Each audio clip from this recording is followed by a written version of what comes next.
What the f? Man, come on. Alright, that's it. I can't take this shit anymore.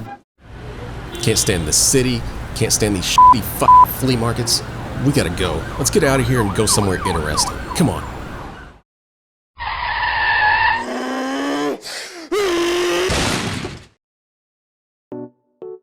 That's right, we are down in Cincinnati this weekend to check out a few different places, starting off with We Buy Games. This store's down in the southeast portion of the city, and I think they've got like 2 or 3 more stores in that area, but the one we're at is like this old gutted out GameStop. Like they've still got a lot of the old fixtures and stuff in there, so it was weird being in a place that looks like a GameStop, but actually wanting to buy things in it.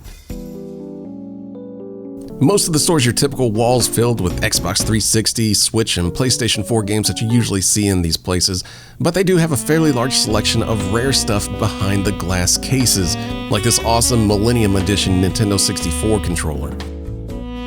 Always cool to see a selection of import games along with some soundtracks.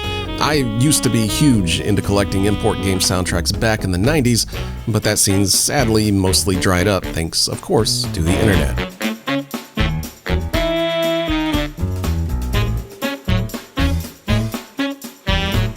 They've also got a nice selection of box games over here, including a physical NES version of Logjammers. I didn't even know those guys put out a physical release of that, so that's pretty neat. Overall, a cool little store to check out if you're in the area, and the other store down the road probably has even more stuff to stare at through glass cases. Next up's my favorite name for a toy store yet, the House of Plastik. This place is just down the road from We Buy Games, and it's jam-packed with just about every vintage toy line that you can imagine. It's a pretty big place with an incredible amount of crap to dig through if you wanna, including a metric ton of loose wrestling figures, which makes sense since wrestling was pretty popular down here. That doesn't mean the more rare stuff isn't represented around here as well, because there's a good chunk of stuff here that I haven't seen since I was a kid.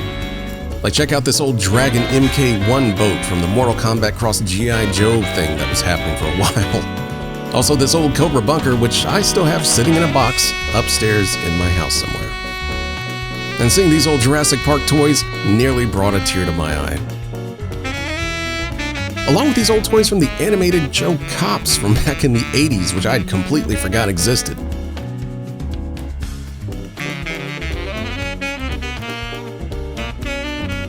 They've also got this giant tub of Legos that you can make your own abominations in, which I thought was pretty cool for a store like this. So yeah, the House of Plastik gets a huge thumbs up. The owner's super nice, and everything about this place is more than worth a visit next time you're in Cincy.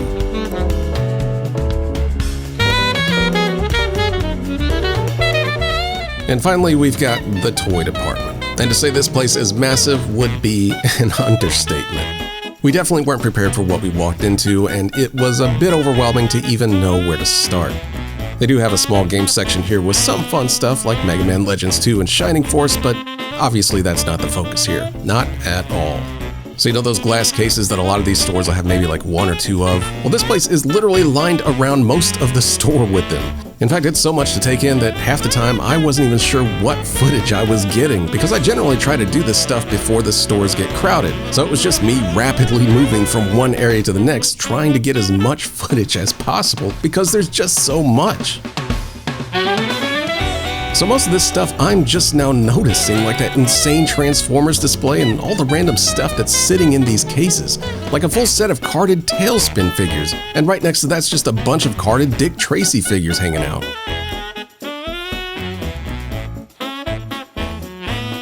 Also boxed and carded New Adventures of He-Man figures sitting here. These are insanely rare, even without being carded, and just sitting next to those is a boxed Modulock like it's nothing.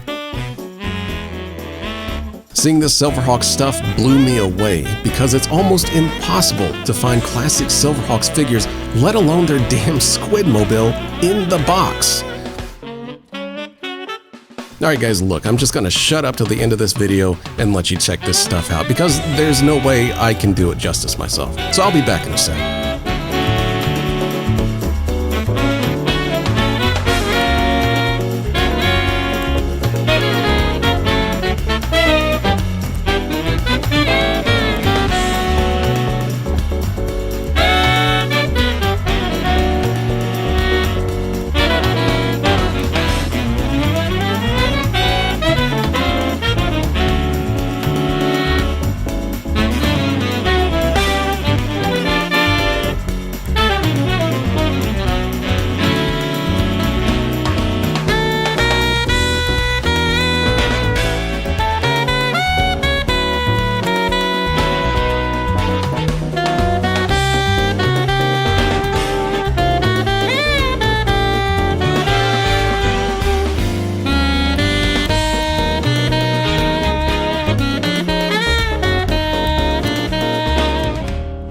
And I think that's gonna do it. Obviously, all 3 of these places should be on your radar if you're around Cincy. I'll leave the addresses in the description as well so you can find them, or if you've already been, let me know in the comments what you think. So anyway, thanks for watching, and stay tuned for some terrifying conventions next time.